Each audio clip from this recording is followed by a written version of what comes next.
fresh misogyny with my trailer grin. This is Wishlists, trailer bow down, take note. I'm sinking your arguments, I'll vote and vote. No facts can't stop me, no man can compete, cause the queen of the trailer will never be beat.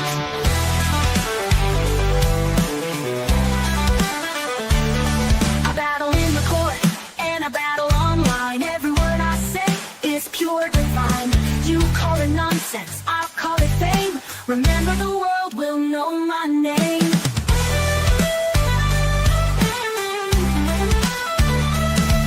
This Wishlists trailer, bow down, take note. I'm sinking your arguments, I'll go and grow. No facts can't stop me, no man can compete, cause the queen of the trailer will never be beat. This is Wishlists trailer, bow down, take note. I'm sinking your arguments, I'll go and grow. No facts can stop me, no man can compete, cause the queen of the trailer will never be beat.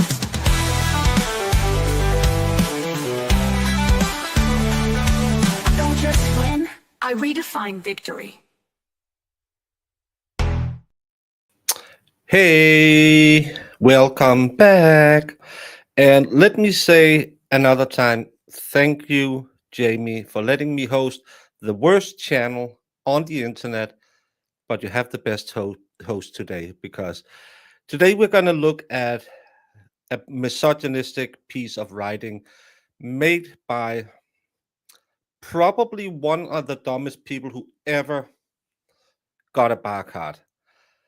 And we're not talking about a bar where you can get all the good drinks. No, it's a lawyer bar.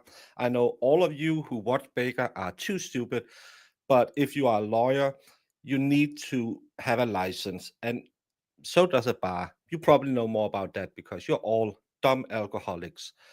But Mr. Bederow, maybe worse, a row, have written a motion on behalf of the sewer turtle attacking my girl Lynn's.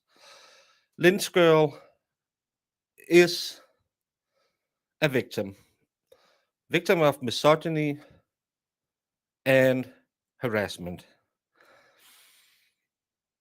Some people are nasty and say she's also a victim of her inability to close her legs, but I won't have that. Oh, I need to get this background off. It's horrible. Ugh. I'm feeling home. I feel at home now. Ugh. It's horrible. Ugh. And thank you all who filled up my inbox since the last show. You said, girl, we like you as a blonde. And I said, I understand you because blondes have more fun. We all have our brunette faces, but blondes, you know how it is. We get the action. Kelly girl, I know you used to be a misogynist pig thinking Aiden was correct, but you see it now. Kelly and I will be starting from next week. We will be doing a show together. It's gonna be amazing. If you followed my channel last week, I had another great Floridian on, Sean of the Gulf. It was an amazing show, probably the best show ever he had been on, because even though he didn't come on screen and I talked almost all the time, he said I was right. And Kelly will be my hype girl. So if you want, you can go on to Amazon, put in Kelly Steffi. She has a wish list because she needs a few small items to be on the show, just like me. A little bit of makeup. We don't go overboard with the makeup on this channel, but just to make you know, you have the bright lights. Shine bright like a diamonds. Shine bright like a diamonds. And so is Kelly gonna be when she's on my show. I'm gonna give her a few tips, and she's gonna be wonderful. Do we even have mods on this channel? This is misogyny. I'm not gonna stand for it. I don't show my moves. That was in a previous time where I might have been swinging on a bar, but I got a little chippity chop, so I don't have the agility anymore. So no boobs unless you'll Venmo me. My rates are on my OF. Donation to the conditioner fund. Thank you. Jamie sent me a cheese-based leave-in conditioner, and it has really worked wonders. My hair is so smooth. My good friend Kate, she has a butter-based.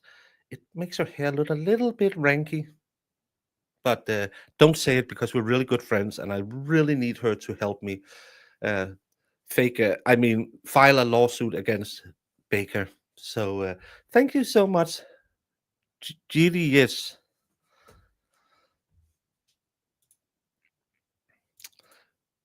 Yes, yes. Well, at least she's not Swedish. No, sadly, no, no. But you know what I say, no show if you don't have a coffee to go. Sadly, this horrible place has no coffee to go. So we are back to making a. And thank you so much. I really appreciated all of you who wrote me after the last show saying, girl, I can't wait for that semi-nude calendar you're putting out. And I have donated to your bikini fund because I really like your diet tips. So today we're going to make another one of my wonderful low-calorie homemade cold brew, hot brew coffees. I'm not saying you will see me lose weight drinking it, but you will see me lose weight drinking it. It's so fantastically healthy for you. So as always, you take your coffee and just put it in. Maybe it's a little much coffee in there, but and then as you all know, milk from brown cows, milk are really good. They have calcium in them, and calcium,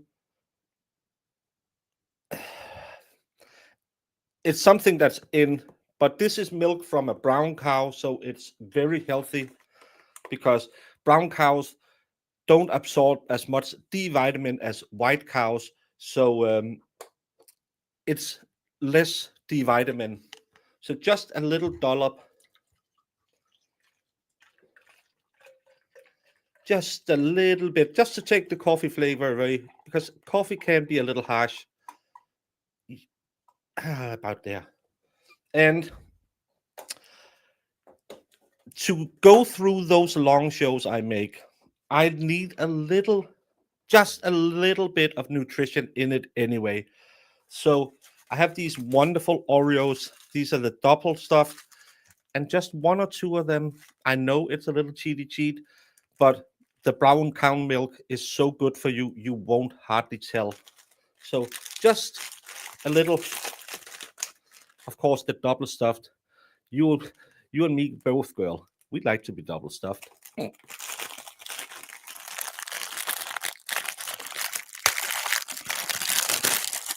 So just a little bit of, just a few Oreos in there. Ooh. Just so. Oh, it has tastes like coffee. And of course, just la crème de résistance, which means I don't speak French, but I do good French, if you know what I mean, boys. Again, OnlyFans, a certain rate, and you can get it. And just again, don't go overboard. Everything is okay in moderation.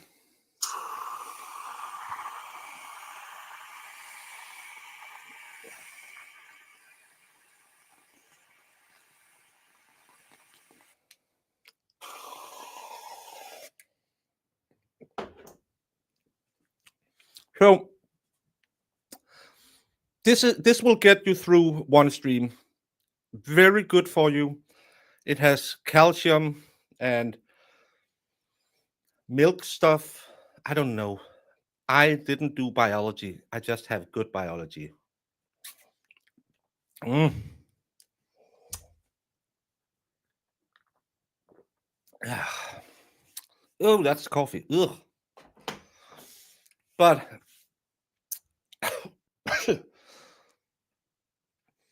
let's get to it. Let's get jumping in on this harassment order. Mark Bederow, apparently an attorney who is practicing law in Massachusetts, Pohashvise. Maybe he's a chef also and makes food. Pohashvise. I don't know what that means. Paying a penalty, attorney for Mr. Carney, and he wants dismissal of the indictment pursuant to Commonwealth v. Odell and its progeny due to the prosecution's impairment of the integrity of the grand jury proceedings, or in the alternative for the granting of an evidentiary hearing. Do you know who's going to have an evidentiary hearing? My girl, Linz. She's going to be in front of the judge and she's going to ruin the sewer turtle. And the sewer turtle is so desperate, he called in Grant. Like, Grant needs to help my girl, Linz. She's smart. She's probably the smartest person after me and Kate Peters. So, good luck, Mr. Bederow. Dismissal of the indictments pursuant to blah and its progeny due to the Commonwealth's pervasive failure to disclose specifically requested Brady material, gigolo material. I know a gigolo. Well, he was more my pimp. An automatic discovery under Rule 14 of Massachusetts Rule of Criminal Procedures, or in the alternative for an evidentiary hearing. Again, learning from Lindsay, asking for evidentiary hearings. Disqualification of Special Prosecutor Ken Melo. Yes, that asshole. Did you know what he did? He didn't make sure that someone was looking at Lindsay's taint. He had promised Lindsay oral. He had promised Lindsay something with oral, that someone would assemble a team to look at her taint. And they didn't. They just gave all of her photos and all of her web searches to the sewer turtle. Harassment. So, yes, throw Ken Melo, that big, large piece of crap, out of here. Really appreciating the Canada. Is that a different country? Canada flag look. Thank you so much, Hallie Mac. And thank you for supporting Canada. Maybe it's Canada. I don't do foreign, but thank you so much. I don't know what cash is, but 10 cash sounds great. Thank you so much. Oh, that coffee is not good for you. Canada. I get confused sometimes. Canada. Yeah, throw Melo under the bus. Ooh. Mr. Carney, known as the Monster Sewer Turtle, is a credentialed independent journalist. He's a blogger with large platforms on social media and YouTube's. He writes articles. No, he spreads hate against me and other strong women. Have you noticed the only people Turtle Boy ever attacks are women's? He never attacks. Mention one man he has ever had a beef against. No, STS doesn't count because he's very feminine. Hey, expert, I will be on your show shortly. I know you said if I wanted to come on, I always had an open invitation, just like you have. If you want to come on the train and take a ride, don't tell the White Rabbit I said that. But I don't want to be on your show if you have Shizzy, MG, Volstorm, yourself, or Broken Baker. I'll come on when you celebrate diversity by only having females on.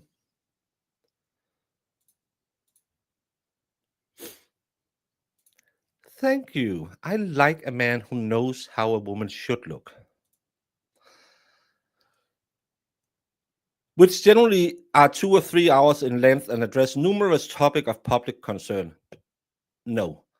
Mr. Carney's videos are categorized sequentially as numerical episodes, each of which contain a unique title surmising the content of his show, episode numbers, and title. Doesn't matter, it's boring. And they are prominently displayed on his YouTube page and may be viewed by anyone. No one should ever watch it. I will tell you right now, if you are awake at 8, 9 p.m. Eastern tonight and AIDAN goes live, don't watch it. Stay away. It's not good for your sanity or your libido. That man makes me drier than the Sahara in the middle of a summer day. I'm just saying it as it is. Because Lindsay told me that he took her to Pound Town upside down, and I have vertigo.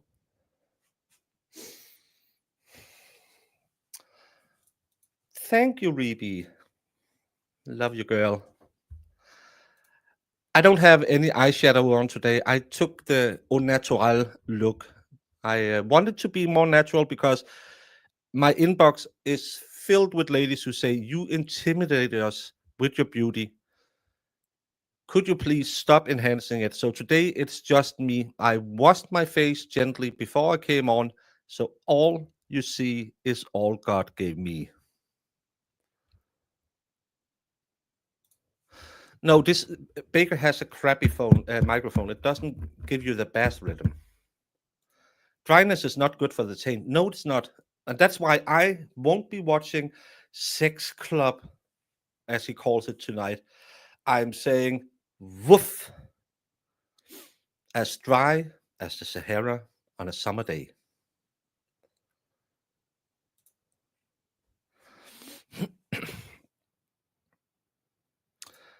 Well, you should be, because jealousy is a sin, and apparently you're all jealous, slidey eye. Mr. Carney investigative reporting has exposed numerous examples of fraud, only his own, corruption, wrongdoing, blah, blah, blah. Let's get to the meat of it.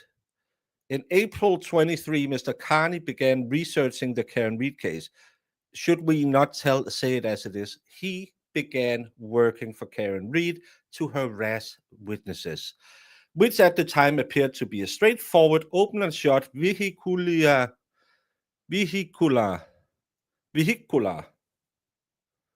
Isn't that those bonbons you eat when you have a sore throat?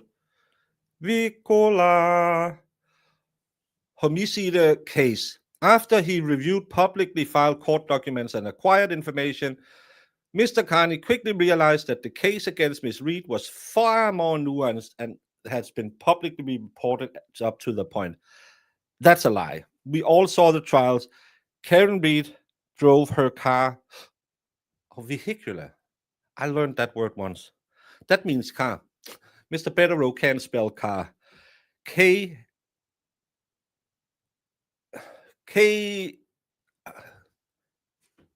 car. KR. That's how you spell car. KR.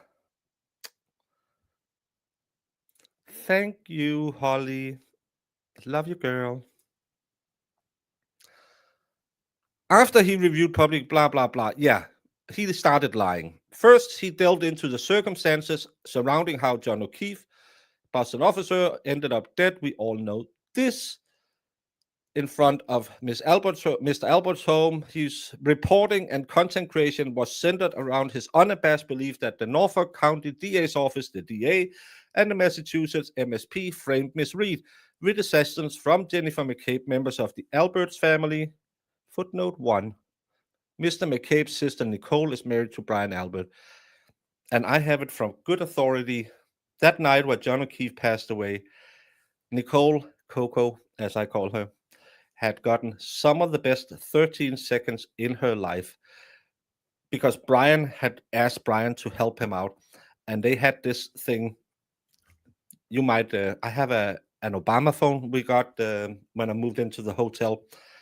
And there's a pretty good So, and then your friend just butt dials you. And if you're a little stale in the bedroom, maybe have a friend butt dial you in the middle of it. If you put it right between the bolus and the clitoris, it'll make wonders. And those 13 seconds will be marvelous. That's why Brian called back later and said, "Oh my God, Coco gushed like a fountain on 4th of July."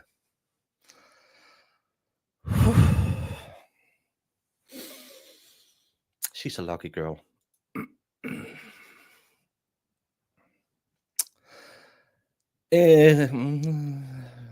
Mr. Carney's initial Canton cover-up report was primarily sourced by April 12. Court filings, which consist of affidavit from her attorney, exhibits, blah, blah, blah. Carney reported Brian Albert, Ms. McCabe, Matthew McCabe, Chris Albert, Colin Albert, Julie Nagel were definitely in the house at the time Mr. O'Keefe was killed, and that all of them witnessed the murder or are aware of it, and have said nothing. Most of them were not questioned by now terminated and disgraced trooper Michael Proctor. He's an asshole. Mr. Carney's article highlighted the Reed defense claim that Ms. McCabe Googled hose. I think, is it lacking an E? Hose long to die in the cold. Yeah, because if you've been working the streets, we all had that period in our life. Hose too long to die in the street because it's just so cold. And the 7th time a truck driver has stopped and said, "Not with my dead friends wing wang." You kind of want to die in the cold. So I understand why she was trying to goggle hose long to die in the cold. We all been there. By the way, you can support me on Simo, Venmo, and on a personal note, I'm Elisa Bennett. To all you celebrities out there, could you please spend 2 minutes of your day and share a random GoFundMe? Doesn't have to be my GoFundMe. I do have a GoFundMe because I might owe someone a little bit of rent. But if you're a celebrity, I have a challenge for you. It's not the Icebox challenge, it's the Grifter challenge. Could you please share a GoFundMe? It doesn't have to be mine, but it should be mine. You could also, maybe there's someone in Africa who has an uncurable disease. My diseases are laziness and an unbridled belief that I'm the greatest. So please, you celebrities out there, share it. This is not Turtle Boy's Mega Bowl motion. This is Turtle Boy's misogynistic motion.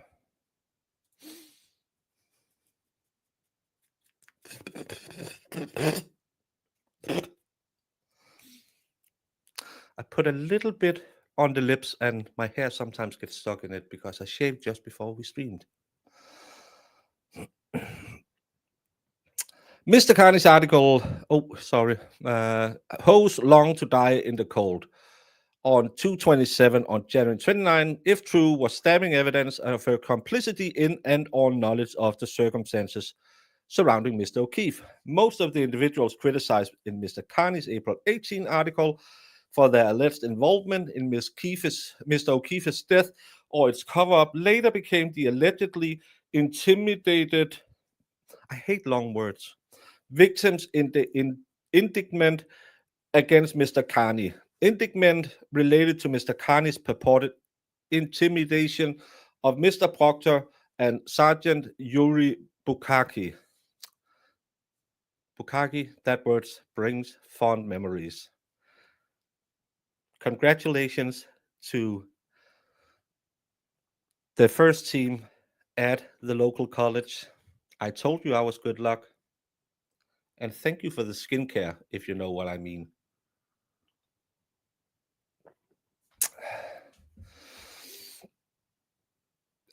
I actually am smarter than you, so please don't do that. I'm smarter than you. I read all the words correctly because I'm actually smarter than David Janetti. And I'm a better lawyer than Mark Bederow. No, because Lindsay has described the intimidator and the upside down banging they did at the refrigerator. And I'm saying it scared me. I had vertigo. I turned as dry as a pretzel.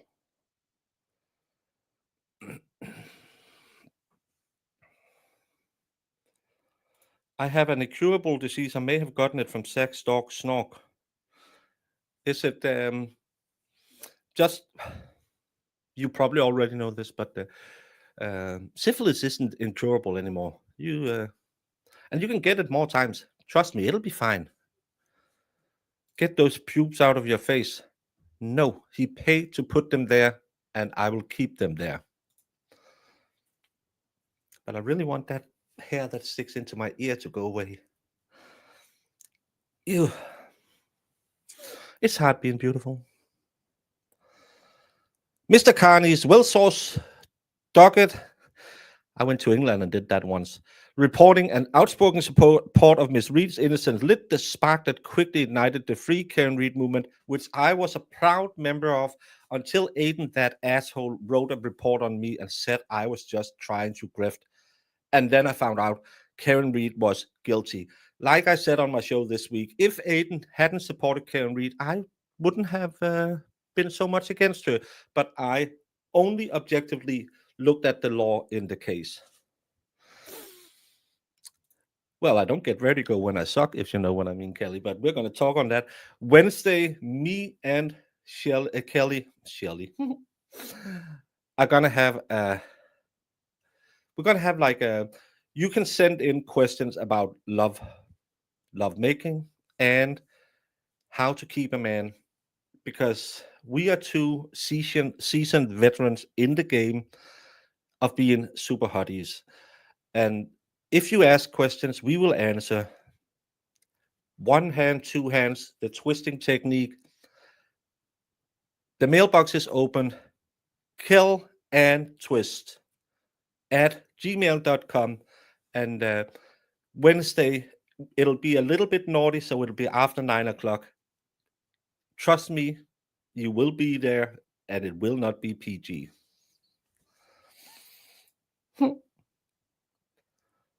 Oh, someone's starting early.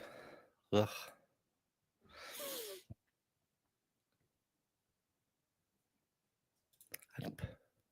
It's TGT. Thank you so much.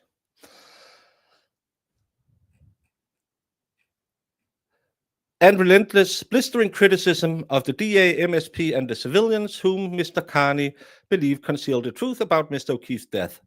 Mr. Carney's coverage of the Reed case, which to date includes 528 Canton cover-up articles and hundreds of video episodes, virtually overnight transformed a mundane Massachusetts criminal case into perhaps the most high-profile and scandalous murder prosecution in the United States in decades.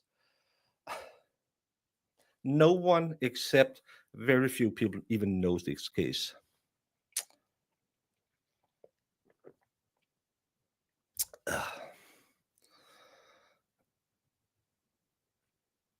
Mr. Carney's frequent reporting on Reed's case has played a substantial role in the public's loss of confidence in the integrity and competence of the Norfolk County's law enforcement. An ongoing scandal that continues to plague the DA and MSP in the aftermath of Ms. Reed's acquittal. Mr. Carney's exposure of the DA and MSP's misconduct in the Reed case has complicated the murder cases against Brian Walsh and Miles King. It has led to significant criticism of the DA's investigation into the death of Sandra Birdsmore. By the way, Sandra Birdsmore, so far, Aidan hasn't jumped on the train, so I'm going to go on it, and I'm going to be very pro Sandra Birdsmore. Did you know Sandra Birdsmore and my girl Linz are almost the same person? My girl Linz, if you go follow her on the twit, which you all should do because she is fabulous. Sometimes she even put out a little skin for you boys so you can sit there and wish you were lucky enough to get on the carousel. But she has taken upon herself to remind the world how She is like Sandra Birdsmore, which is classified as tragic suicide, but which many believe was a whitewash. In 2024, the U.S. Attorney's Office, oh yeah, the ones who were run by Karen Reed and Dave Yannetti, thoroughly rejected DA's findings and indicted former police officer Matthew Farwell for Miss Birdsmore's murderer. But for Mr. Carney's reporting, disgraced former trooper Proctor would still be investigating serious cases for the MSP. Other members of the MSP, like Tully, the lead investigator, and Bukaki, wouldn't have been publicly disciplined for their misconduct, and the Norfolk DA State Police Detective Unit SPDU wouldn't have been dismantled due to their misconduct in the Reed case. More criticism that wasn't warranted.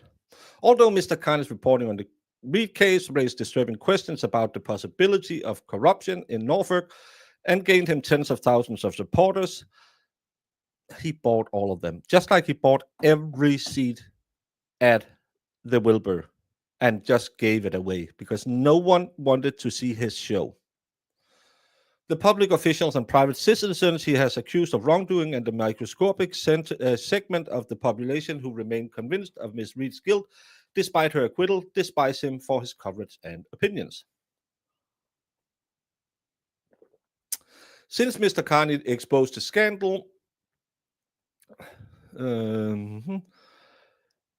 the DA, MSP, Ms. McCabe, and the Alberts have repeatedly used the criminal justice system as an instrument to silence Turtle Boy, and he should be silenced. If they can take away Kimmel, they should take away Turtle Boy. Hashtag sanction the turtle. And end the persistent criticism his reporting has caused and still causes them today. Summary of the motions.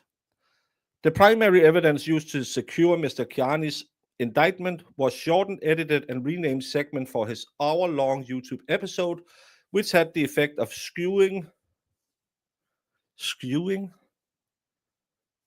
That's, no one says that word. The true context of Mr. Carney's episode. Oh, change the true context. He can't speak English. He's probably foreign. For months prior to the grand jury proceedings, Tully and Melo were familiar with Mr. Carney's actual episodes, including their true names, length, and context. During the 2 months prior to the grand jury proceedings, Tully and Melo welcomed unvetted evidence and guidance from Catherine Peter, my girl, talking about my girl, Catherine. She's such a wonderful person. She has taught me how to falsify federal government documents so I will win my copyright case against Baker. And it was really hard to find a document where Dutchland was a part of it, but it happened, and we're going to sue his ass. Well, we're not. When do you when do you plan to team up with Krusty? Don't call her Krusty. Just because she left a pair of underwears that was Krusty doesn't mean that's her whole personality. She also has a hair that looked unwashed and the body shape of a mummy troll. Look it up, all you heathens who haven't been to Finland. The mummy troll is real when you see Krusty. Well, skew you as well.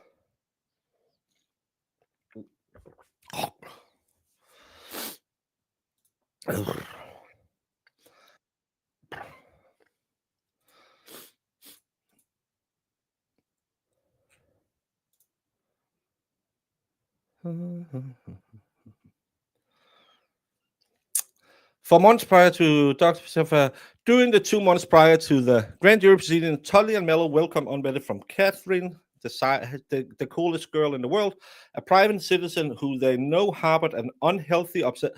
It's not unhealthy. She has a very healthy obsession and hatred for Mr. Carney because he is disgusting. Miss Peters' dreadful credibility. This is where the misogyny comes in. This is where it starts hurting my head that you can treat a woman like this. Why does she have a dreadful credibility? Just because she's a woman? Mr. Bederow? Is it because you can't handle someone, not a man, getting evidence for you? I think this should be dismissed on misogynistic grounds alone.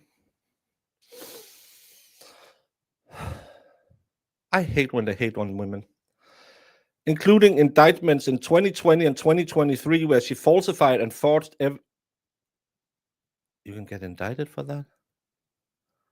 She promised me it wouldn't be a problem. To harm Mr. Carney, the latter of which included her audacious, audacious, audacious, audacious, audacious, audacious defamation and exploitation of Colin Albert and Chris Albert to further her insatiable urge to embarrass Mr. Carney. Krusty provided Tully and Melo with video and audio evidence, including edits from Mr. Carney's lengthy episodes where she believed evidence Mr. Carney intended to intimidate witnesses. He did. He did. Constantly harassments.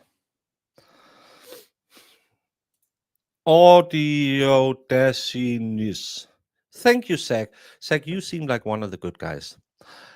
Do you want to be on and give the male perspective on female sexuality on me and Kelly's show?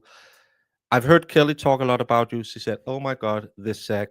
And I said, "What's about him?" And she said, "I can't talk about it." And I thought, "Oh my God, he's such a wonderful guy."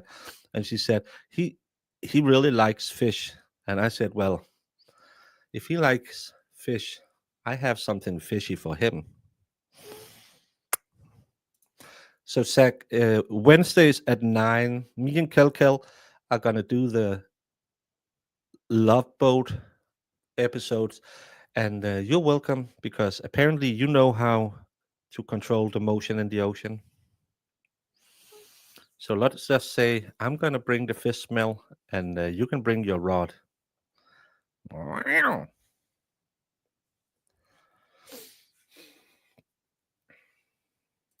Well, then he knows the smell, if you know what I mean, Kelly.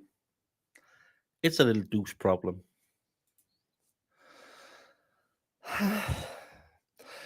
Krusty provided lengthy episode Carney's and said, yes, as detailed in the accompanying affidavit by Courtney Haley, according to Tully Peters, directed him to specific timestamp of Carney's episodes, which he located and edited rather than review the linked files provided by Ms. Peters. Tully apparently renamed the edits he made for Mr. Carney's episodes such that they didn't accurately reflect the names created by Carney, and saved them in a folder he created, which included at least one he named Intent. See, that's really smart, because at the grand jury, I know this is not a law channel because Baker's too dumb to know the law, but that's one of those psychology things that you can use when you are going in front of the grand jury. If you put it in a folder that you're going to open up on the screen and it says intent, then the jury, because it's subliminal messaging, that when you see the folder saying intent, you believe subliminally that what's in it is intent. Tully, even though he's a hateful bigot who released my girl's phone records to the hateful sewer turtle, he's a smart, hateful bigot who, because grand juries will indict almost everyone. So he subliminally just put it in their head that this was evidence of intent, and they believed it. Score 1 for the Tulster.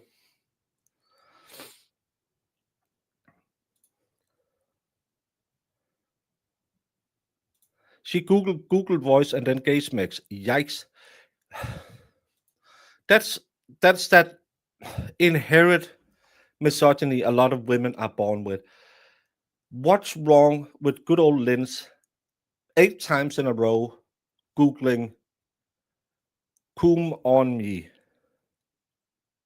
Maybe she was wondering if there was any pictures of her, because "cum on me 22", which is one of them, that someone might have looked up because he thought that was really weird why Coom on me 22 apparently is some guy who cooms on pictures. So maybe Linz had sent someone a picture and wanted to see the load he had distributed on her.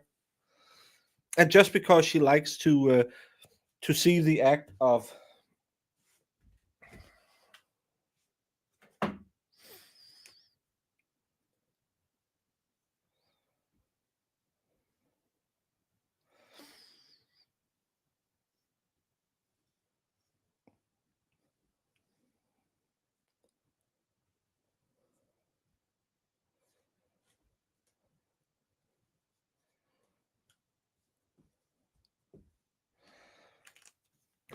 two mushrooms being pressed against each other, and then one mushroom's turtleneck being put over another mushroom's turtleneck, not turtleneck, withdrawn turtleneck. Just because she likes that at 11 in the morning doesn't mean she's a freak. It just means she has a healthy, natural, sexual interest, and we might get her on me and Kelkels. The first episode will be about, is dogging possible for females? Also known as the slam clam. Me and Kelkels this Wednesday at 9 p.m. Eastern will discuss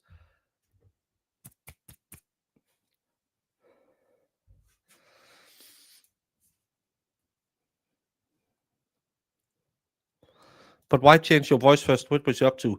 Nothing. She just, don't you go incognito if you're bean flicking?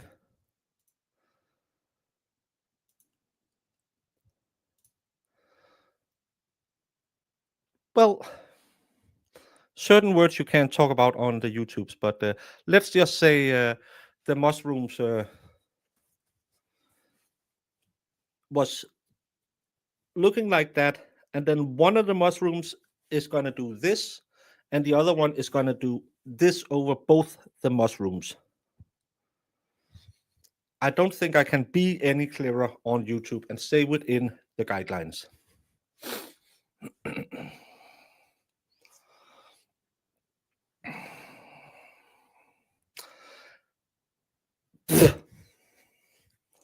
But that's the stuff you will be introduced to on me and Kelkel's show this Wednesday at 9 p.m.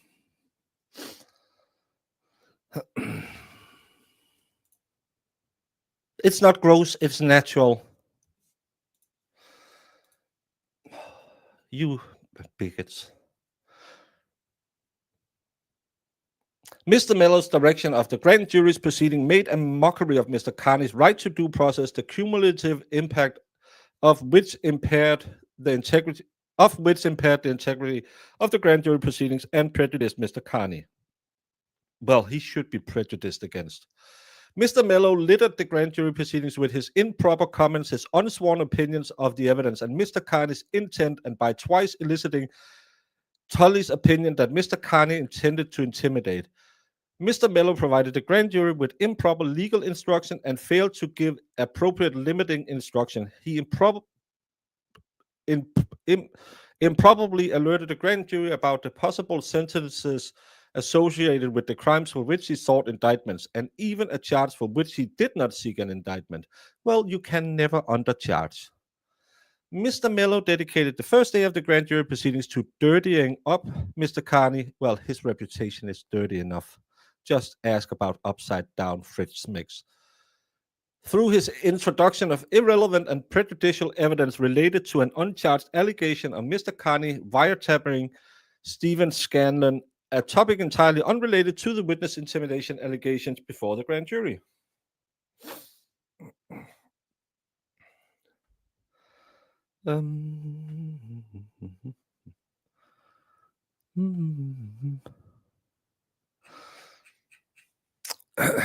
Mr. Melo and Tully misled the grand jury by limited evidence of Miss Carney's intent to Tully's edits of his episodes, which left the grand jury with inaccurate and far more incriminating information about the names, length, and content of Mr. Carney's episodes, rather than affording the grand jury access to his authentic episodes, which would have provided it with the accurate, favorable context of Mr. Carney's statement.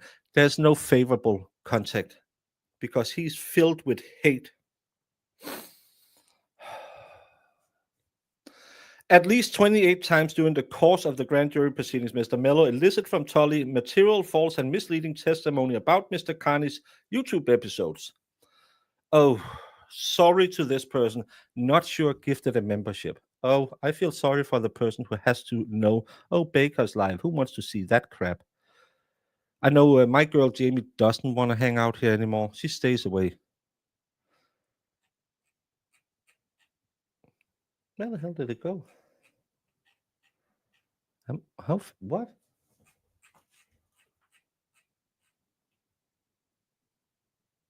Oh, there it is. Dusty Rose, I feel sorry that you're gonna get that one. Wednesday's show is gonna be fire, guys. What kind of fire is anyone's guess? We got this, girl. We got it, Kelly girl. And again, as I told you, that little fire problem, the doctor cleaned it right up with a shot of penicillin. He said it happens to everyone on that street at that time of night. And he said, as long as it doesn't actually show flames when you tinkle, you can fix it with penicillin.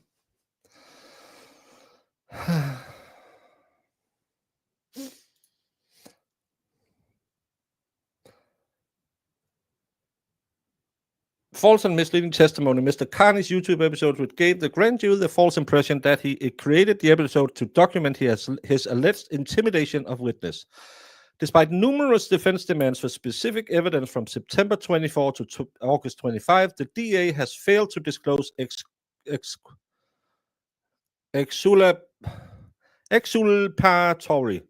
exculpatory and discoverable evidence, or at a minimum explain what efforts, if any, is made to relocate the requested evidence. Well, tough shit, Mr. Bederow.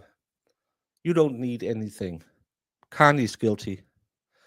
The defense made a prior defense motion to dismiss the indictments without access to important undisclosed evidence that was in the Commonwealth's possession, custody, and control prior to the filing of the motion.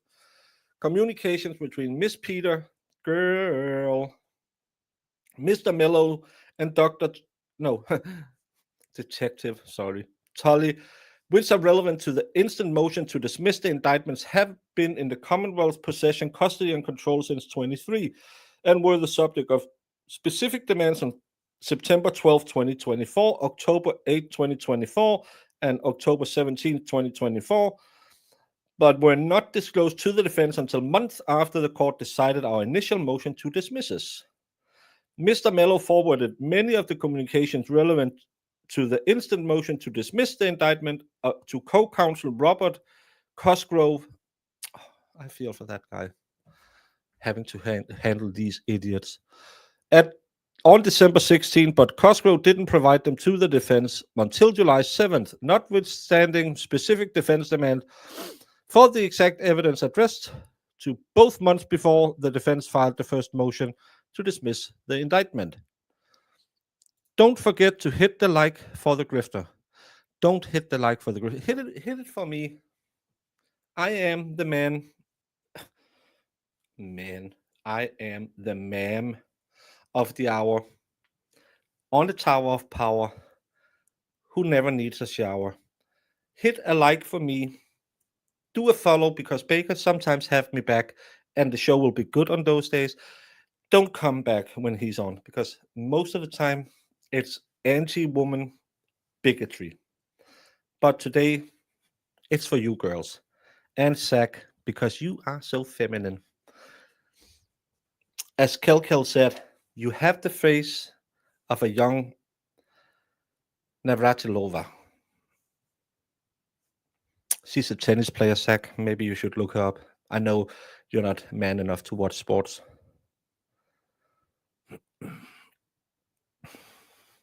Hey, girl. Thanks for this leave-in conditioner based on cheese. I really like that you went and said, get that shrimp cheese spread that Baker likes. It really did wonders. And it has that slight fishy smell that I like. So now the carpet meets the drapes, if you know what I mean. Seafood buffet.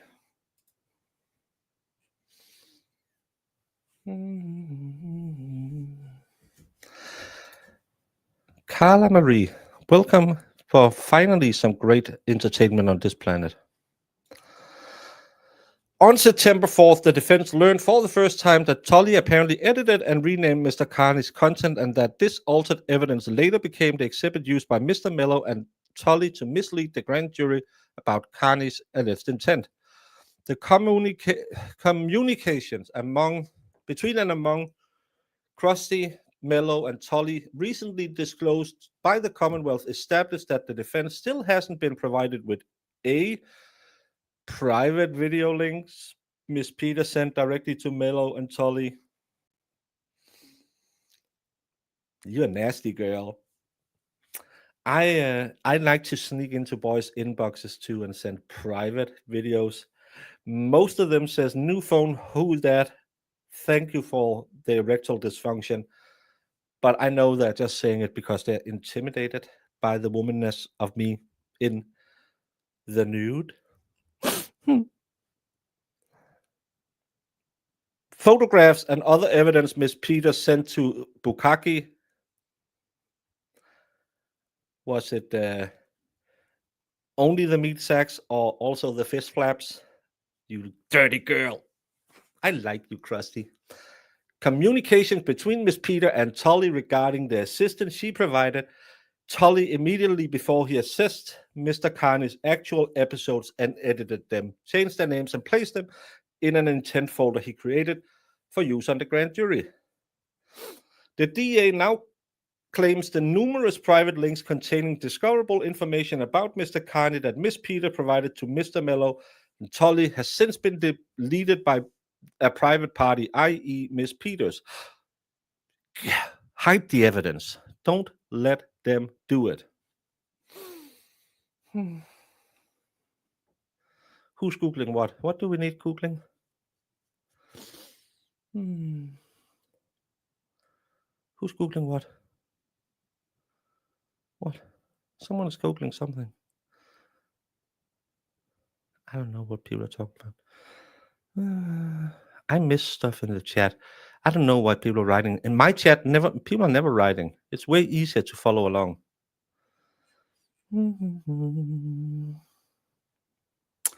Thank you, Angela. Girl, you are hot.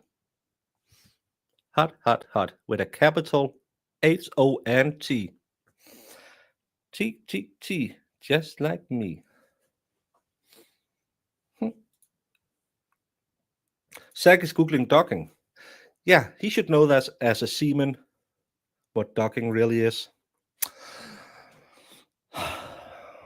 The Commonwealth has represented that Tully has never opened any unsolicited list emailed to him by Miss Peter. Notably, they have not and cannot say the same about Mr. Melo, who not only opened private links sent to him by Miss Peter, but sent them to Tully for his review. Therefore, favorable and discoverable and evidence that indisputably was in the Commonwealth's actual possession apparently is no longer available for disclosure to the defense. Mr. Carney has been prejudiced. That's something you do with the people of color. There's no prejudice against you, Carney. By the non-disclosure and or destruction of exculpatory and discoverable evidence, because the defense has been deprived of critical, substantive, and impeachment evidence in support of the claims that the DA's biased and shoddy investigation relied upon unvetted and possibly tampered evidence from a source with a patently obvious motive to falsely accuse Mr. Carney, and with the track record of doctoring evidence against him on at least 2 occasions. Yeah, and many more, hopefully.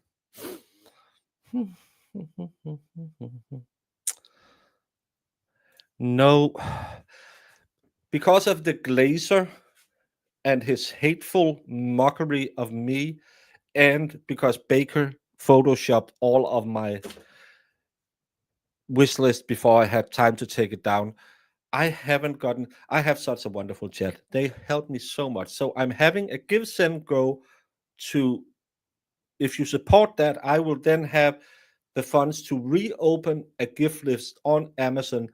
If we reach the goal of $20,000, please go support my Give Send Go to get myself back on Amazon to make a wish list. And you might not know this, but certain people are, when they remove a wish list, will have to pay a $20,000 fee. And if the Glazer thought it was such a great content, he should pay $20,000 to me so I can come back on Amazon and you wonderful people can gift me all of the stuff I need. The Glazer, yes, you know who the Glazer is. That hateful bigot in Tennessee. Oh, hell. Hate him. Hateful, hateful, hateful.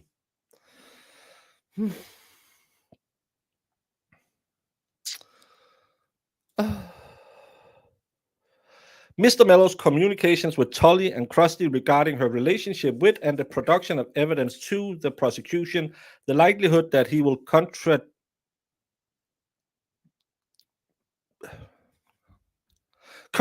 Miss Tully's claim that he never reviewed private links sent by Miss Peter, his knowledge of Krusty's motive to falsely accuse Mr. Carney, and her overall lack of credibility, his knowledge that I keep wanting to make him a doctor because he's doctoring the evidence against my good friend Linz by just sending all of her innocent communications with me and others to the horrible sewer turtle.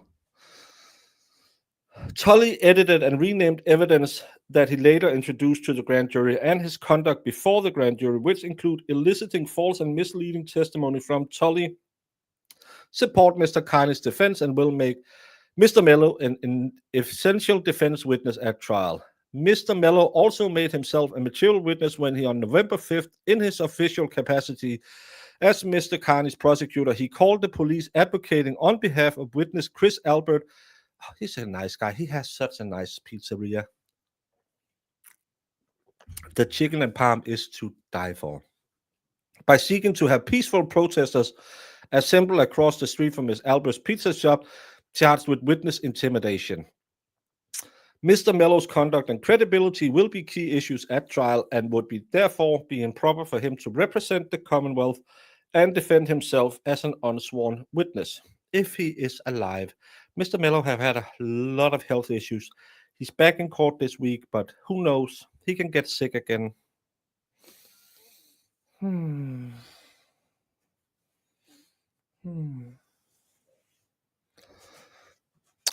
Hard to believe he's still in business. Have you tried his chicken palm?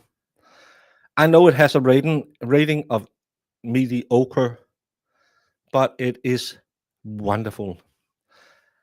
If you, like me, are used to food banks and EBT cards, having a wonderful semi-hot chicken palm it's divine. And like me, who makes you all of these wonderful low-fat shakes, yeah. He also has a lot of dietary tips.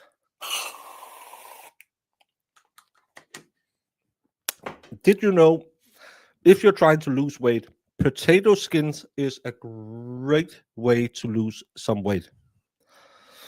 He won that weight loss contest that year. Well, she's leaning into it, like when you're out on a frosty road. You know that from you're from Canada. Canada. I think it's foreign. Maybe it's in the Midwest. You don't steer into it. You counter steer, but she steers into it so she doesn't hit the wall.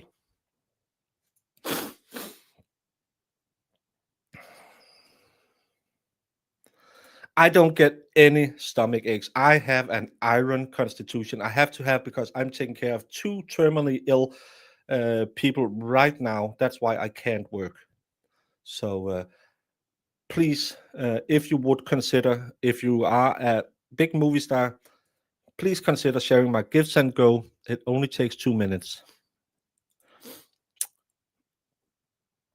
I want to do the Canton tour, but don't want my breaks cut.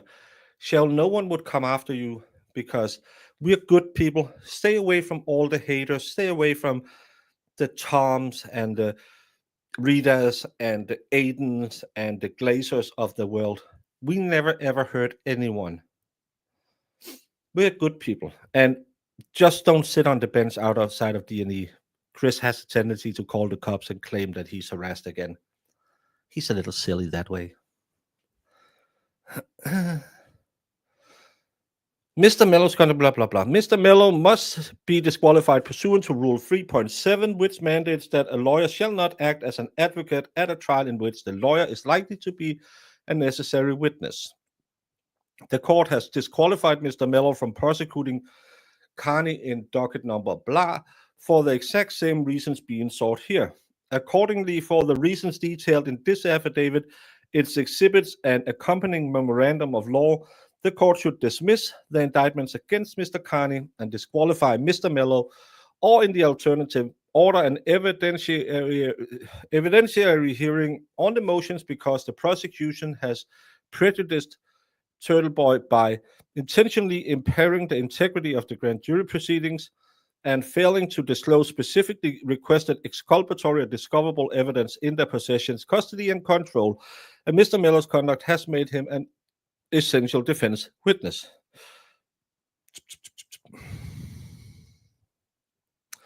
The need to silence Mr. Carney. That need is a big need. I am starting a Give, Send, Go called TTT Kills the Turtle. I have seen a lot of people getting fired over the last week because of things they said online. So I feel inspired, and I'm going to do my TTT tour, TTT, on all the local campuses I can reach within 5 minutes walk from my apartment.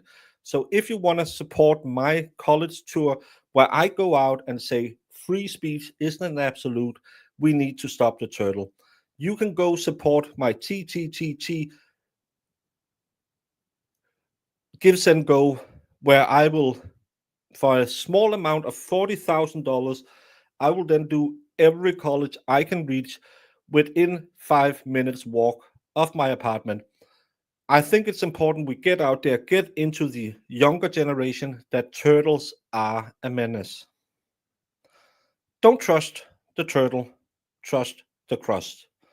So please go support my Give, Send, Go, TTT, and when we reach the goal of 40,000, I will be going to every college and educating the young people against Aidan Carney and his hateful rhetoric within walking distance of my apartment. On April 10th, Ms. McCabe and the Alberts learned that they were subject to a federal investigation in the Commonwealth's investigation of Mr. O'Keefe's death and the subsequent prosecution of Ms. Reed. On or about April 10th, Colin Albert was served with a federal grand jury subpoena. On information and belief, on the morning of April 10th, Ms. McCabe was served with a federal grand jury subpoena. Sometimes thereafter, Brian Albert, Mr. Proctor, Brian Higgins, Carol Roberts, and others were served with federal grand jury subpoenas. On information and belief, Ms. McCabe was briefly interviewed by the FBI agents on the morning of April 10th. That's the time where they dressed up like an ice cream truck and tried to sneak up on her. But our girl is too smart for them, and it's not lying if you don't tell how many people you called. If you just say, I called some people, some can be two, but if you maybe have called 5 people and you say, I called 2, it's not a lie, because you did, if you called 5 people, you did call 2 people. So them using her smartness against her in a court of law is actually harassment of her, and it was typical of the misogynistic team that Miss Reed had collected, because she did say she called 2 people. And it was in fact 5. Yeah, but I can count. And if you have 5, you have at least 2 in there twice.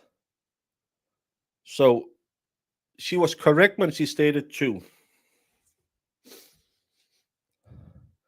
Thank you, Mr. O. Finally, some men who appreciate a hot woman's.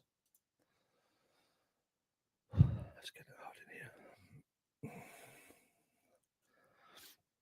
here. Let's get physical, physical. That's by your wonderful countrywoman, Kylie Minogue.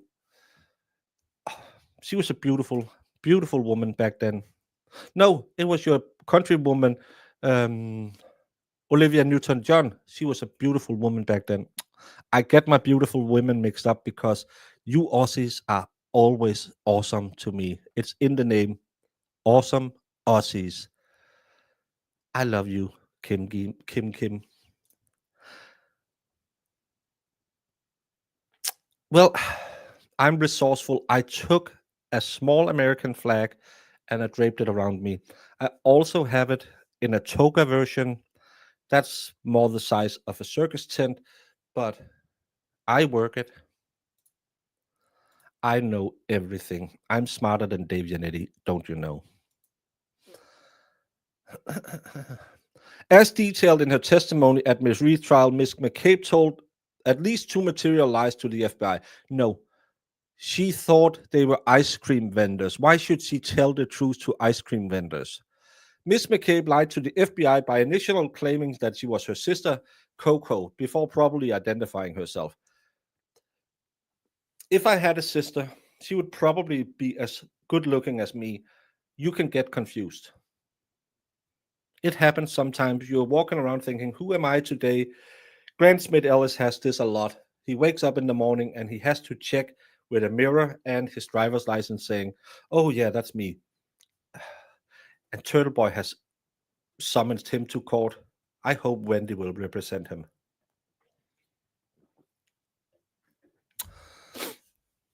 Ms. McCabe lied to the FBI about phone calls she made to Brian Albert and Kerry Roberts and others immediately after she was approached by the feds. Although she testified in Ms. Reed's 2025 trial that she was cooperative with law enforcement, Ms. McCabe terminated her FBI interview within minutes, as she should. First rule of court: don't talk to the feds or anyone else. Ms. McCabe is a very smart person. So it's not a Canadian flag. Well, I don't know what. I thought Canada was a part of America because it's. When I look at a map, it's just up there. And things that's on the same map is the same country. My girl, the expert, taught me that in geography. If it's on the same map, it's the same country. So please stop trying to be racist against Canadians. You got it, girl. 86%.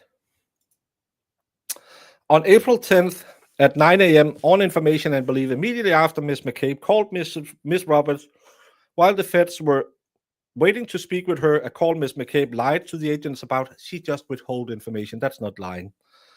Ms. Roberts asked Stephen Nelson, the DA's victim witness advocate, something. On April 10th at 12:30, Ms. Roberts and Ms. McCabe, something. Ms. Roberts, something. Footnote: Ms. Roberts did speak to the FBI as revealed in her testimony at Ms. Reed's 2025 trial. She repudiated her 2022 grand jury testimony where she falsely swore that she heard Ms. Reed ask Ms. McCabe to Google how long to die in the cold, sometimes after 6 a.m. on January 29th. In 2023, after being read 18 USC warnings by the Fed, Ms. Roberts admitted she didn't hear Ms. Reed ask Ms. McCabe to make the Google search. Oh, so that's what this one is about, that she lied to the feds. Well, if you're lying to get an evil woman into prison, it's factually okay to do it. That's the law. Mr. Bederow claims he's an attorney. He's more like a lie attorney, if you know what I mean.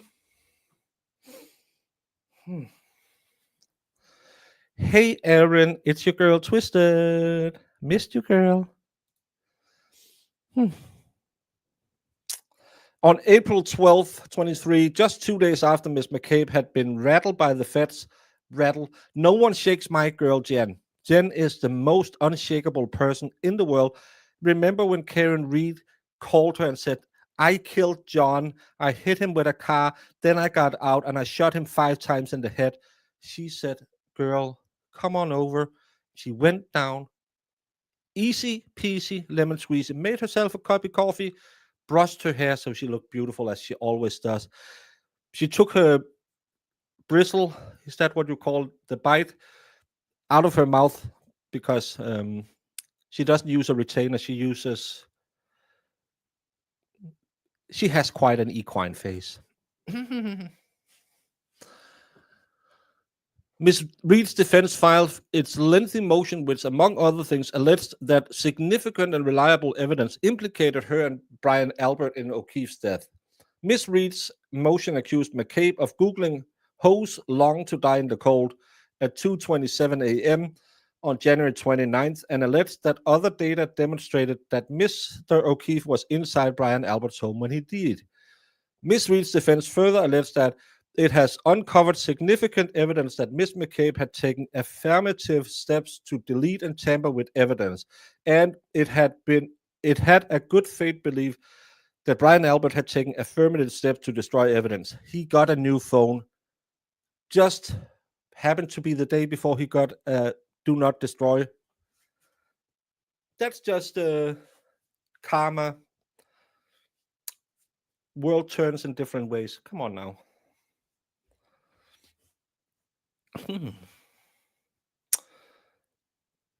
Suffice to say that between April 10th and 17th, Miss McCabe and the Alberts had strong reasons to be concerned about their legal situation and the adverse impact on their public reputation that would result from media coverage of scrutiny they received from the feds and or from the Reed defense allegation of their complicity in Mr. O'Keefe's death. Miss McCabe was concerned with being publicly associated in any way with Mr. O'Keefe's death. On January 30th at 8:06, she Googled BPD and John O'Keefe. On February 1st, 22 at 11:23 p.m., she Googled John O'Keefe. On February 2nd, 2022 at 10:54 a.m. in text message to her daughter, something. On February 2nd at 11:32 a.m., Ms. McCabe Googled Jennifer McCabe. Despite their concern with being mentioned in the growing media coverage less than 72 hours after Mr. O'Keefe's death, Ms. McCabe and Ms. Roberts, I don't know what it says here. Maybe this black thing, because my girls are smart girls. Talking about my girl. Woo! So they sat down with a third party and said, girl, do you know what happened yesterday? And the other one said, no, I'm a little airhead. I'm kind of like Kel. Sometimes me and Kel, we plan a show and she forgets we had it planned.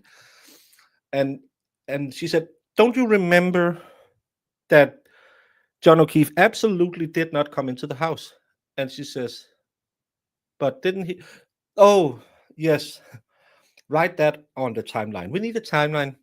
Don't you remember when we heard that big crash and then we heard the 47 gunshots when Miss Reed was standing outside with her minigun yelling, die, MF, die? I remember that. And they had that timeline and they stuck to it because it was the truth. That happened. Jason Smith, you can't have it, but you can rent it.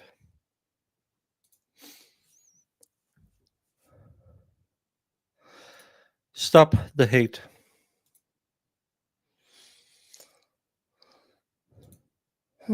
On April 18th, Ms. McCabe and the Alberts' concern was amplified when Mr. Carney, citing the publicly filed defense motion and exhibits on as his primary source, blew the lid off the Reed case by publishing his first Canton cover-up. After Carney posted his first story about the Reed case, the DA sought to muzzle him in response to numerous complaints from Ms. McCabe and the Alberts, who had substantial access to and influence with the DA. Brian Albert was a longtime police officer who had a personal relationship with Canton Police Chief Ken Berkowitz. His brother Kevin Albert was and is a Canton police officer. They would never do anything against the law. In April, Chris Albert had recently been elected to serve as a Canton Town Selectman. Members of the Albert family had a personal relationship with Mr. Proctor. Miss McCabe had personal relationship with members of the Canton PD who were involved in the Reed case. That's called coincidence. It has nothing to do with anything. Please don't. Do you think any of these people are corrupt? None of these people would ever break the law, have never break the law. Chris Albert, I know from personal experience, is an exceptional chicken parm cook and one of the most honorable people I have ever met. He has never broken the law one day in his life. He is honesty. Just let you know, don't trust anything that any of those people try to imply that he might have hit someone with a car and served 6 months. Bull hockey is what I'm saying. On April 20th, no doubt concerned about the viral dissemination of Mr. Carney's article and its detailed exposure of the Reed defense, Miss McCabe's something. Exhibit B. On information and belief in response to Miss McCabe's something, which would become a constant refrain, the DA publicly stated it would disprove the Reed defense allegations about the timing of Miss McCabe's Google searches. In response to Miss McCabe's, that's going to be interesting.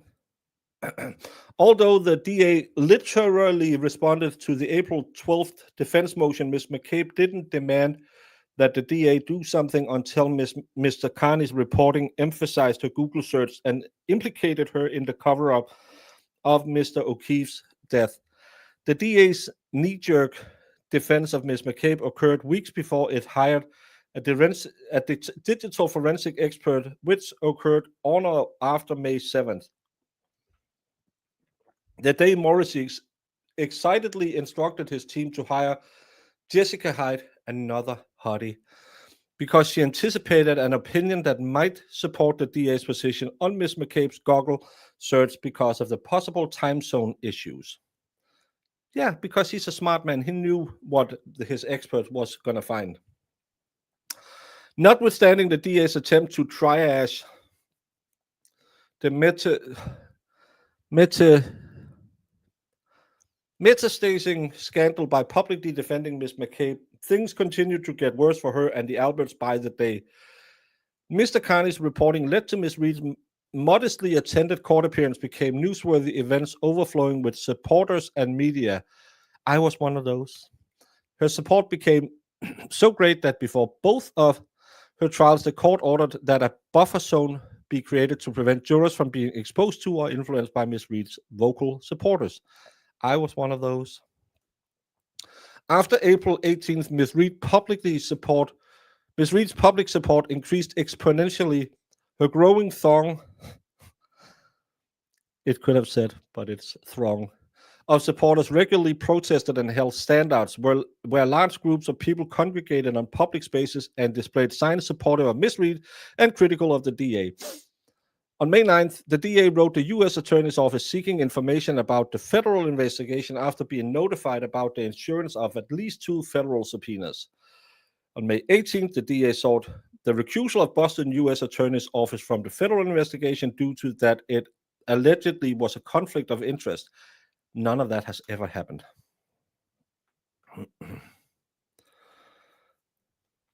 Hey, KBD, Twisted Trail Tash. Welcome, welcome. The show will be good today, not the horrible caution of a show he normally has.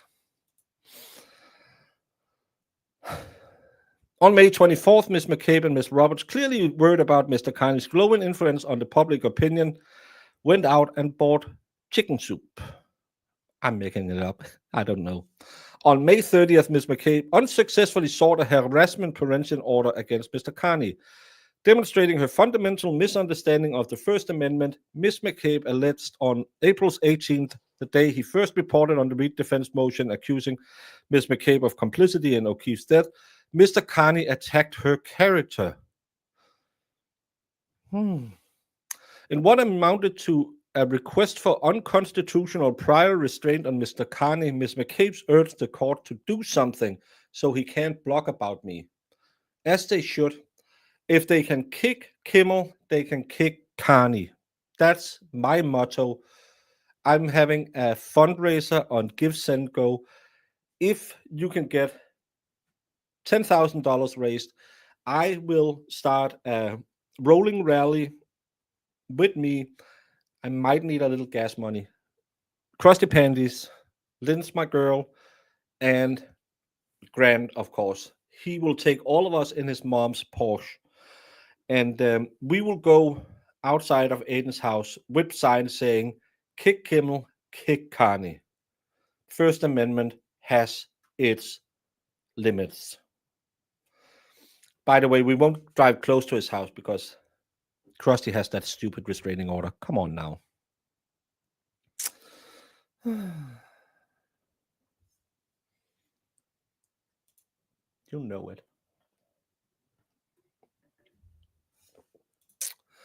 Those two don't do stuff like that. Me and Linz will talk about why there's no clam slammery between Jen and Carrie. They are hot, strong, not bi-curious women. What's the box fund, Weiner? I don't drink. I never did any drugs. I never did any drink. And if by mistake any of my gifts and go, that's all for beneficial things like the rolling rally, might end up in some box wine. It's by coincidence, and absolutely no Colombian holiday powder goes up my nose. I don't like the smell. Where's Krusty these days? She's being harassed. If you didn't know this, Aidan Carney has sued my girl, the Crust. No, he hasn't. It's the state who sued her. Oh, God damn it. I got it wrong again. It's the lack of caffeine.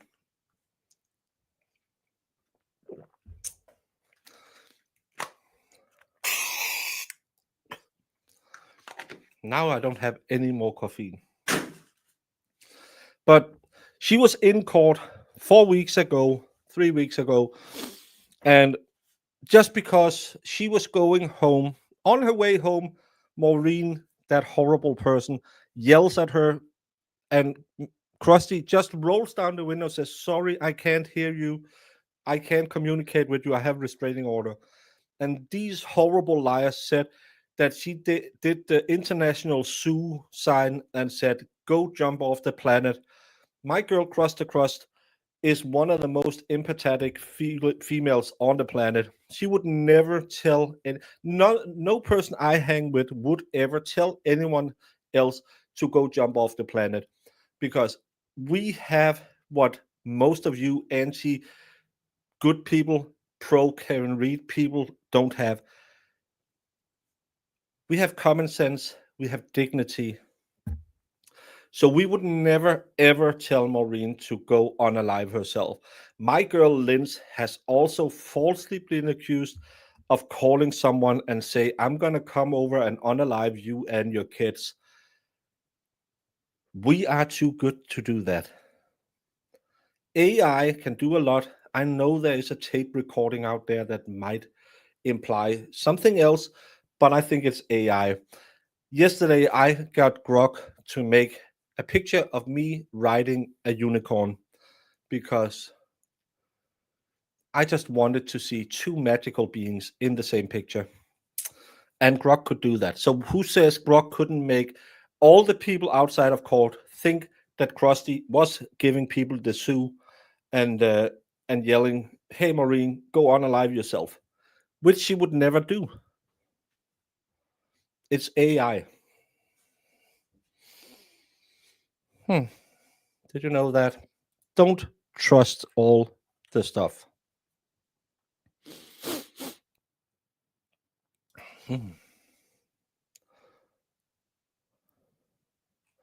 The court ruled that the court predictably ruled that, however upsetting Mr. Carney's reporting made Ms. McCabe, God damn it, he was a member of the press and his activity protected speech under the First Amendment. On July 1st, Ms. McCabe, who frequently asked the DA and courts to do something about Mr. Carney, oddly contacted him on Facebook Messenger and sent him a photograph of a mostly naked man. Yeah, because not that I'm a bigot, but AIDAN is a little fake. He is, as they call it in Scottish, a bum brother. I don't think that it's true that he raped Lindsay, my girl, even though she said so, because he is such a poo canoe rider, if you understand what I mean. That's why my girl, Jen, who saw right through his intimidator act and him banging and getting roadhead from Linz, that he is actually mostly interested in mostly naked men. So she was doing him a favor. Thank you. McCabe apologized to Carney and then ominously advised him to have fun in Maspee, where Mr. Carney was vacationing, which suggested she kept tabs on his whereabouts. On July 13th, on an email with the subject line, Mr. Proctor emailed Tully, Fanning, Bukaki, Lally, referencing Mr. Carney as Proctor informed the group. We don't know. July 16th, no doubt reeling from the perfect storm created by the ongoing federal investigation, Ms. Reed's aggressive defense, and the public increasing awareness of the growing scandal resulting from Mr. Carney's reporting about the Reed case, DA Morrissey from his personal email address. Yes, and this is really smart. This is where Morrissey shows you why he has been a DA for 25 years.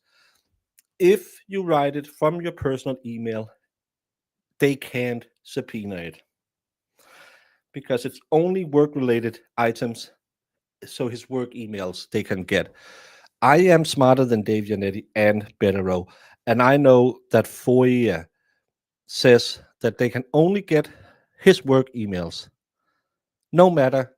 So this smart guy is using his private email. You should all join me Thursdays for Twitter law and stuff.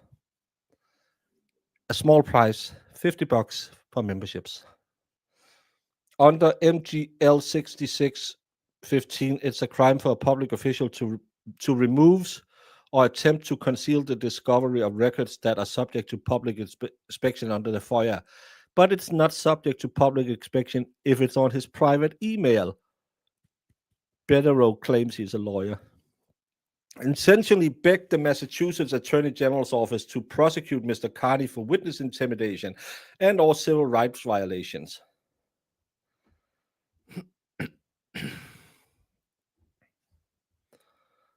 Yeah, she's looking out for her homeboy.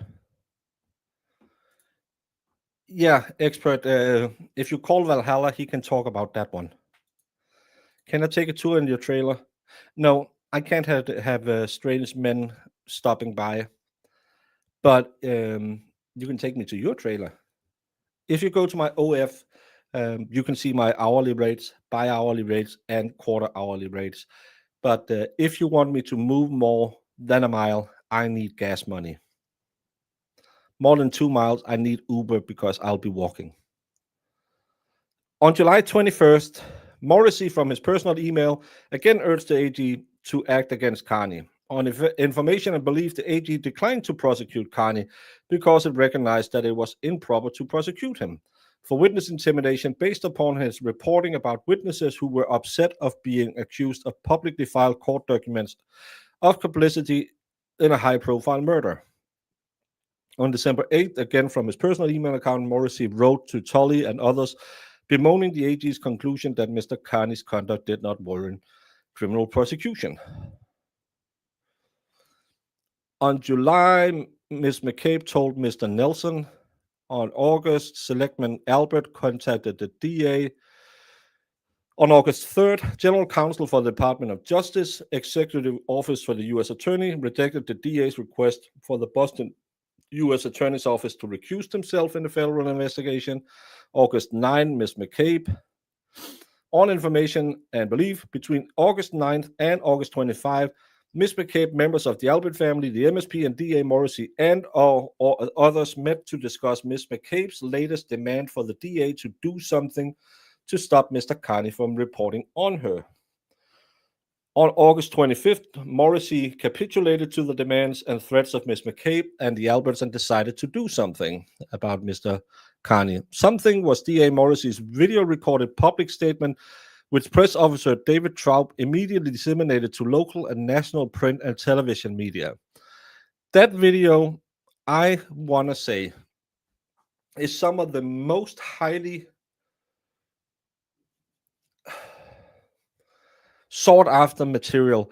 There are people right now in Syria, in Libya, in Afghanistan who watched that video and said, how can we make the people we put on video look that scared? We will do that in future videos. So they might actually hire Traub to, I think that's called hostage. I think it's French.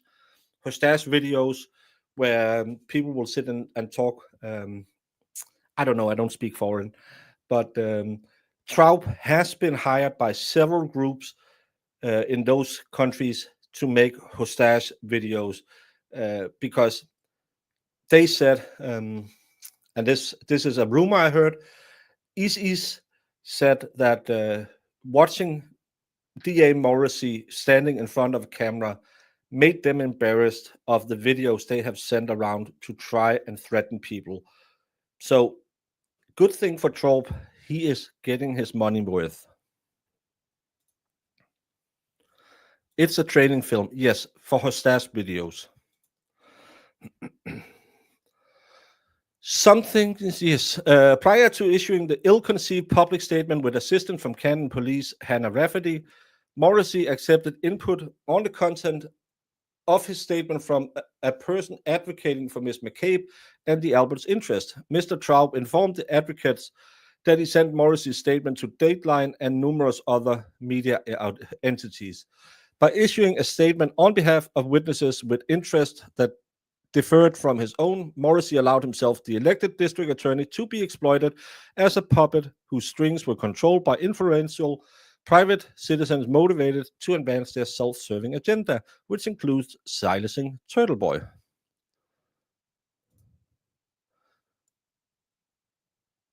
Misogyny.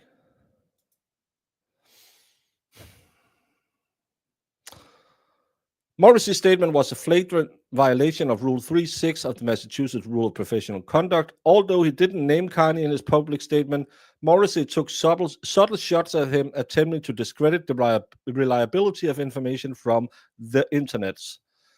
Is the internet in the room with you now?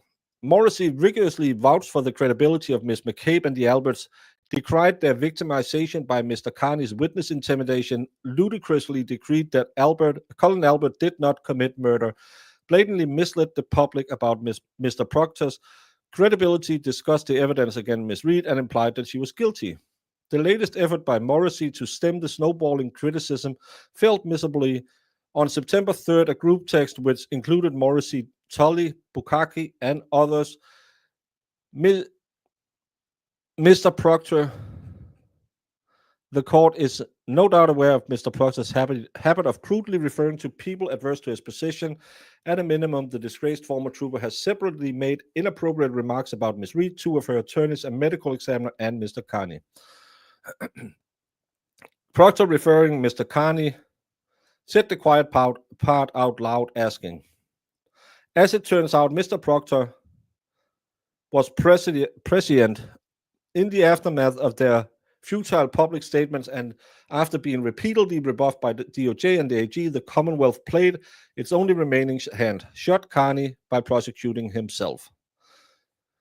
The Commonwealth unveiled an Orwellian plan in which they, the very people being criticized by Carney, weaponized the witness intimidation statute for the purpose of silencing his criticism of them.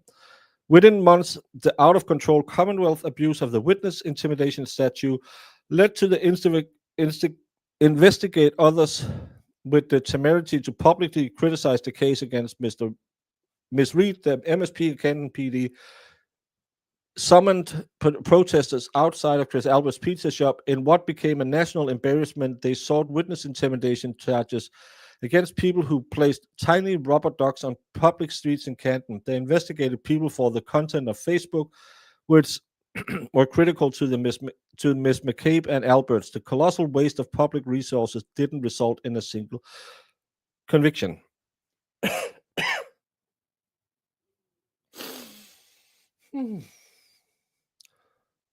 Yes. I need a slight break. I'm just going to play a little bit and then I'm going to come back. But I need to blow my nose and enjoy.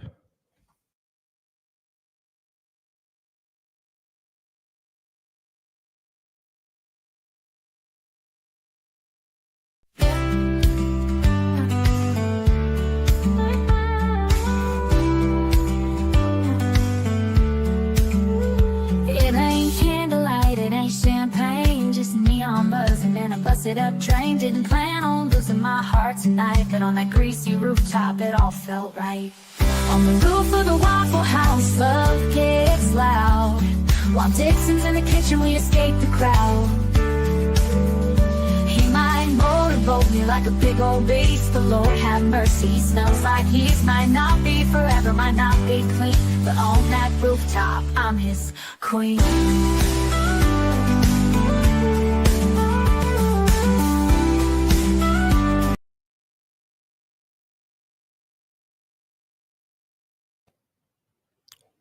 And we're back. Sorry, a girl needed to blow her nose.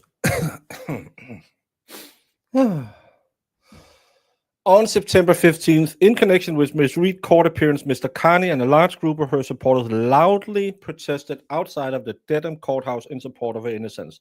September 18th, Ms. McCabe again informed Mr. Nelson. Ms. McCabe wanted to meet with the DA. In fact, what occurred the September 15 court appearance was official business. Ms. Reed's case in the courtroom and the appearance protests just exercised their First Amendment rights to criticize Ms. McCabe for her alleged involvement in a cover-up of Mr. O'Keefe's death. On September 20th, Ms. McCabe again told Mr. Nelson. Mr. Nelson assured. On September 26th, Mr. Morrissey recused his office and engaged Mr. Melo, a special prosector, to handle the anticipated prosecting of Mr. Carney. Although the DA's recusal indicated Morrissey's appreciation for the clear conflict that would arise from his office's prosecution of a journalist who criticized the DA, the MSP, which faced the exact same conflict, did not recuse himself from the Carney investigation. Tully, a frequent target of Mr. Carney's criticism, remained the lead investigator. Mr. Proctor, who recently had referred to Carney as and probably sewer rat and horrible stinky turtle dung, and Sergeant Bukaki, also regularly targets of Mr. Carney, continued to participate in the investigation and later became named witnesses in the indictment against him. Proctor and Bukaki testified that they were intimidated by Mr. Carney. It's because he has the intimidator. And we all seen Bukaki in a tight pair of pants.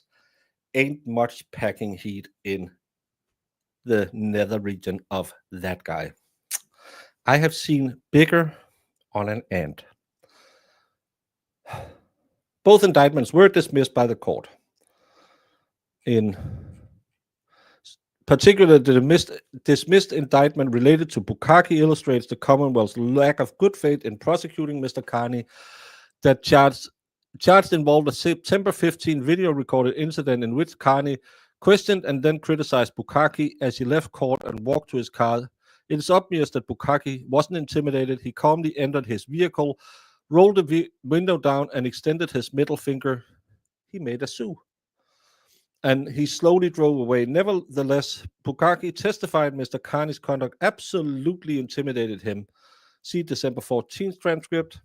Bukaki didn't even prepare a report on the non-incident until November 2nd, several weeks after Mr. Carney had been arrested.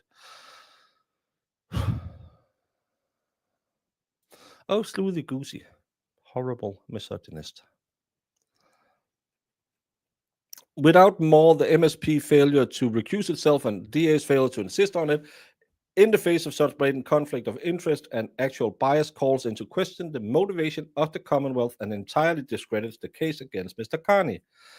On September 28, Chris Albert unsuccessfully petitioned for harassment prevention order against Carney. The court denied Mr. Albert an order, concluding that his allegation did not constitute true threats and harassment under the law. Notwithstanding his supposed recusal from the Carney investigation on September 29th, Morrissey, from his personal email account, contacted several high-ranking Massachusetts judicial figures, including the judge who denied Mr. Albert a protective order the previous day, demanding that a student court clerk be investigated in connection to the Carney's awareness of Mr. Albert's application for a protective order, which Morrissey claimed he had no right to know about. Morrissey was awarded the investigation he sought on October 31, 3 weeks after Carney's phone was seized by Tully. A student court official presented the target of the investigation with pages from an extraction report from one of Mr. Carney's seized phones.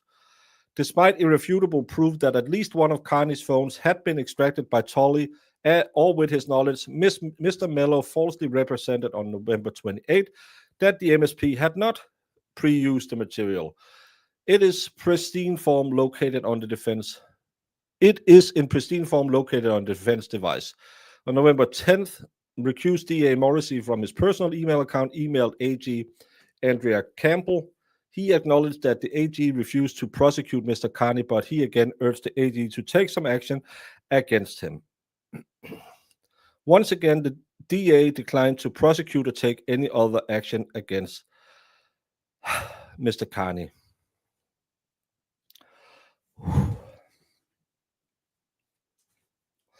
So that was all the assholery that Bederow had put in against the DA's office.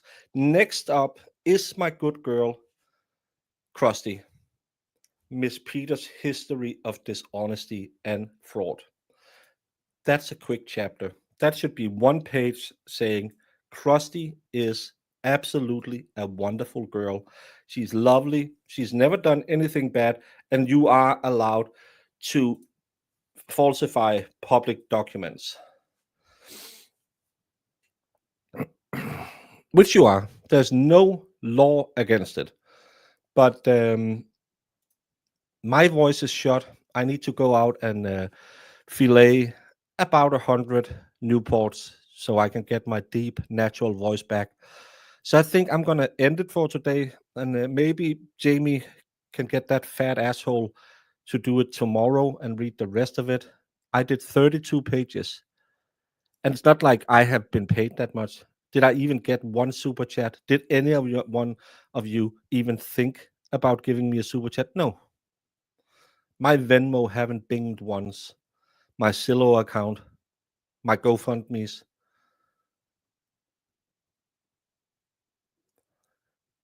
That's sexism. You are all guilty of sexism.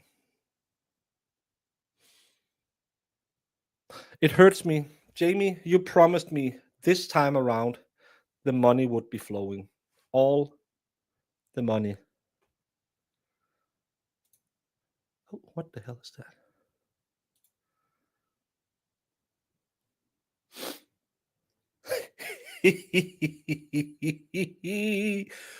Ooh, ooh, ooh.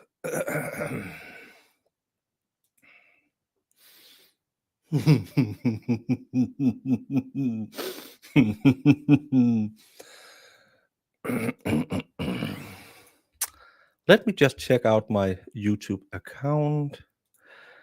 Videos.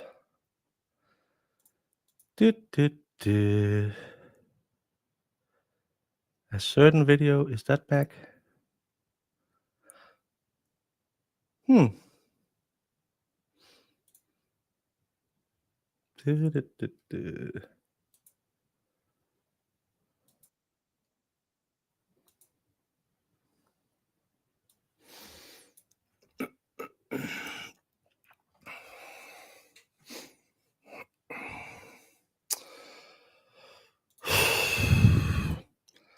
Jamie,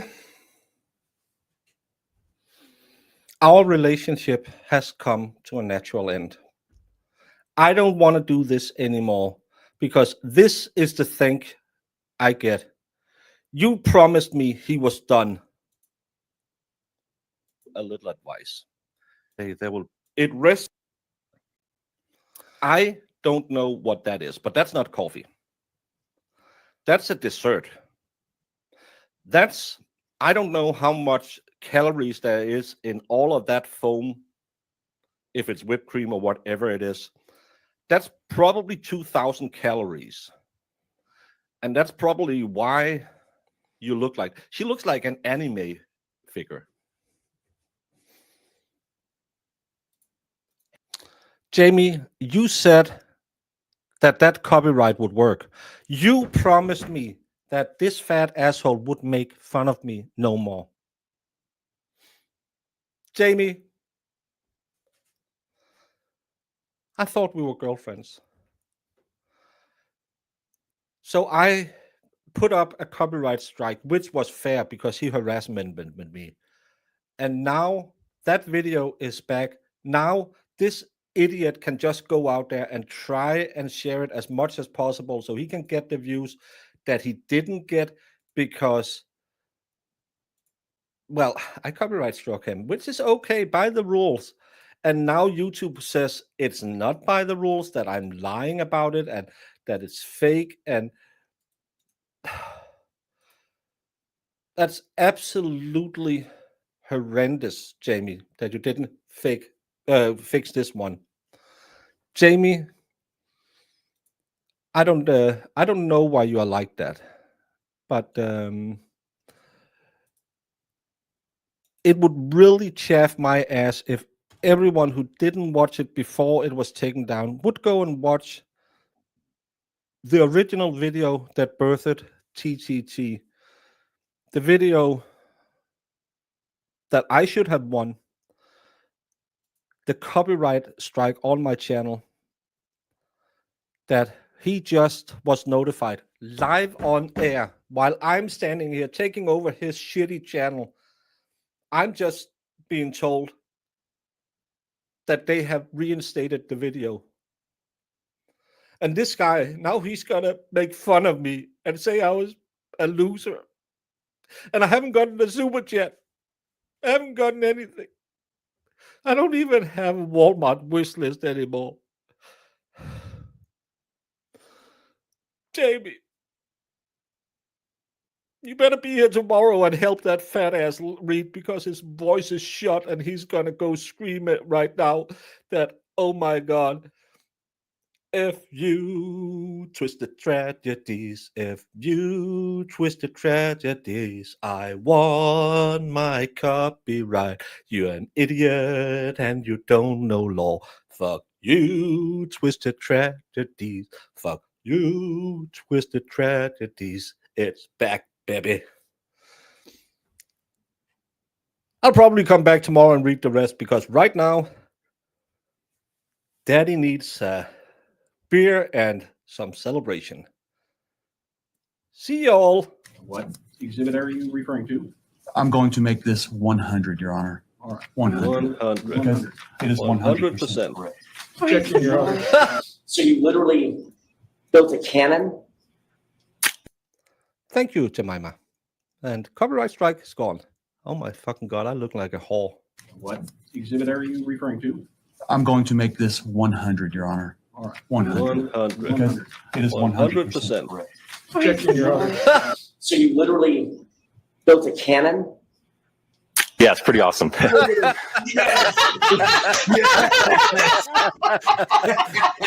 right, I'm in love. Go back. Please do that again. Oh, that was the cutest thing I've ever seen. While I'm waiting for this, did you, whether it's true or not, believe that Mr. Randolph had slept with your wife? I wouldn't care. You wouldn't have cared? No, Did you believe he had slept with your wife? no, Did you believe he slept with your mother-in-law? probably did. Everybody has. So there- Everybody has.